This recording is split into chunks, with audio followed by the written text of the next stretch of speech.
Hi friends, welcome to my channel. ಇವತ್ತು ನಾನು ಶಂಕರಪಾಳೆ ಮಾಡೋದು ತೋರಿಸ್ತಾ ಇದ್ದೀನಿ. ಇದು ಸಿಹಿ ಶಂಕರಪಾಳೆನೂ ಮಾಡ್ಬೋದು, ಇಲ್ಲ ಖಾರ ಶಂಕರಪಾಳೆನೂ ಮಾಡ್ಬೋದು. ತುಂಬ ಬೇಗನೆ ಮಾಡ್ಬೋದು, ತುಂಬ ಯಮ್ಮಿ ಸ್ನ್ಯಾಕ್ಸ್. ಬನ್ನಿ ರೆಸಿಪಿ ತೋರಿಸ್ತೀನಿ. ಕೆಲವರು ಶಂಕರಪಾಳೆನ ಗೋಧಿ ಹಿಟ್ಟಿಂದನೂ ಮಾಡ್ತಾರೆ. ನಾನು ಇಲ್ಲಿ ಮೈದಾ ಹಿಟ್ಟು ಯೂಸ್ ಮಾಡ್ತಾ ಇದ್ದೀನಿ. 2 ಅಥವಾ 3 ಕಪ್ಪು ಮೈದಾ ಹಿಟ್ಟು ತೊಗೊಂಡಿದ್ದೀನಿ. ಆ ಹಿಟ್ಟಿಗೆ ತಕ್ಕ ಹಾಗೆ ಜೀರಿಗೆ, ಅಜ್ವಾನ, ಉಪ್ಪು, ಖಾರ ಹಾಕ್ಕೊಂಡಿದ್ದೀನಿ. ಬೇಕಿದ್ರೆ ಬಿಳಿ ಎಳ್ಳು ಹಾಕ್ಕೋಬೋದು. ಆಮೇಲೆ ಇದನ್ನೆಲ್ಲ ನೀರು ಹಾಕಿ ಕಲಿಸ್ಕೊಂಡಿದ್ದೀನಿ. ಇದಕ್ಕೆ ನೀವು ಬೆಣ್ಣೆ ಹಾಕ್ಕೊಳ್ಳಿ, ತುಂಬ ಚೆನ್ನಾಗಾಗುತ್ತೆ. ಬೆಣ್ಣೆ ಹಾಕ್ಕೊಂಡು ಸರಿಯಾಗಿ ಕಲಸಿ ಚೆನ್ನಾಗಿ ತುಂಬಾ ಸಾಫ್ಟಾಗಿ ಕಲಸಿ 2 ಗಂಟೆ ಮುಚ್ಚಿಡಬೇಕು. ಈಗ ಒಂದು ದೊಡ್ಡ ಉಳ್ಳೆ ತಗೊಂಡು ಅದನ್ನ ಚಪಾತಿ ಮಣೆ ಅಗಲಕ್ಕೆ ಅಗಲವಾಗಿ ಹಾಗೂ ಸ್ವಲ್ಪ ದಪ್ಪನಾಗಿ ಒಂದು ದೊಡ್ಡ ಚಪಾತಿ ಮಾಡ್ಕೋಬೇಕು. ತುಂಬ ತೆಳ್ಳನಾಗಿ ಹಾಳೆ ಥರ ಮಾಡ್ಕೊಂಡ್ರೆ ಚೆನ್ನಾಗಿರೋದಿಲ್ಲ, ಸ್ವಲ್ಪ ದಪ್ಪನಾಗೆ ಮಾಡ್ಕೋಬೇಕು. ಹಿಂದಿನ ಕಾಲದಲ್ಲಿ ಈ ಹಿಟ್ಟನ್ನು ಒಳ್ಕಲಲ್ಲಿ ಚೆನ್ನಾಗಿ ಜಚ್ಕೋತಾ ಇದ್ರು, ಹಾಗಾಗಿ ಹದ ತುಂಬ ಚೆನ್ನಾಗಿರ್ತಿತ್ತು. ನಾವು ಕೈಯಲ್ಲೇ ಕಲಸಿ ತುಂಬ ಚೆನ್ನಾಗಿ ಮಾಡ್ಕೊಂಡಿರ್ಬೇಕು ಈ ಹಿಟ್ಟನ್ನು. ಈಗ ಈ ಹಾಳೆ ಮೇಲೆ ಸ್ವಲ್ಪ ಹಿಟ್ಟನ್ನು ಹಾಕಿ ಸವರ್ಕೊಳ್ಳಿ. ಆನಂತರ ಶಂಕರಪಾಳೆಯ ಚಕ್ರದಿಂದ ಚೆನ್ನಾಗಿ ಡೈಮಂಡ್ ಶೇಪಲ್ಲಿ ಕಟ್ ಮಾಡ್ಕೊಳ್ಳೋದು. ಶಂಕರಪಾಳೆ ಅಂತಂದರೆ ಡೈಮಂಡ್ ಆಕಾರದಲ್ಲೇ ಕಟ್ ಮಾಡ್ಕೋಬೇಕು. ಚೌಕ ಮಾಡಿಕೊಂಡ್ರೆ ನೋಡೋಕೆ ಅಷ್ಟೇನು ಚೆನ್ನಾಗಿರೋದಿಲ್ಲ.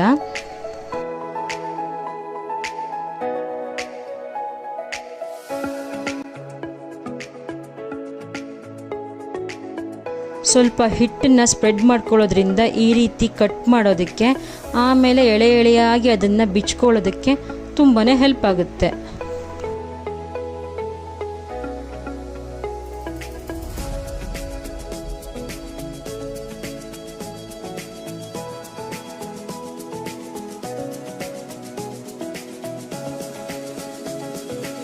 ಈಗ ಮೆಲ್ಲಗೆ ಈ ಒಂದು ಕಟ್ ಪೀಸ್ಗಳನ್ನು ಕಾದ ಎಣ್ಣೆಗೆ ಹಾಕಿ ನಿಧಾನವಾಗಿ ಹಾಗೂ ಹದವಾಗಿ ಕರ್ಕೊತಾ ಇದ್ದೀನಿ.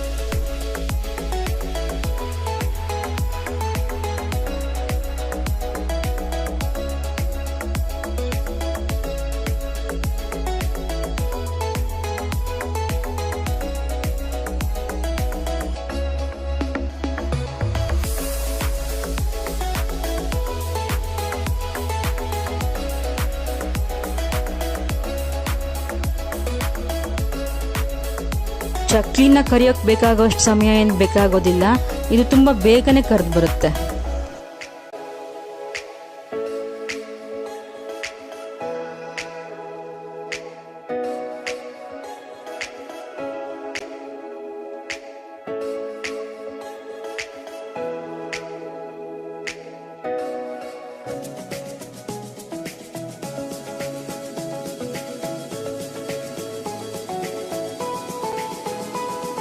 ಸಣ್ಣ ಸಣ್ಣದಾಗಿ ಎಳೆ ಎಳೆಯಾಗಿ ಬಿಚ್ಕೊಂಡಿದ್ರೆ ಕರಿಯೋದಂತೂ ಇನ್ನೂ ಸುಲಭ. ಎಲ್ಲದೂ ಇನ್ನೂ ಬೇಗನೆ ಕರೆದು ಬರುತ್ತೆ ಮತ್ತು ಎಲ್ಲದೂ ಉಬ್ಬುತ್ತೆ ಕೂಡ.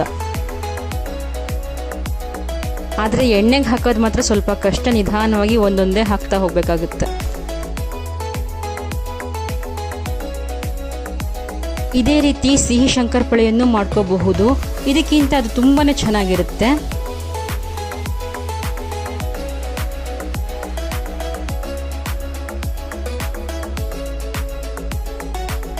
ನನ್ನ ಈ ಶಂಕರಪಾಳೆ ವಿಡಿಯೋ ನಿಮಗೆ ಇಷ್ಟವಾಗಿದ್ದಲ್ಲಿ ನನ್ನ ಚಾನಲ್ಗೆ ಸಬ್ಸ್ಕ್ರೈಬ್ ಆಗಿ. Thank you.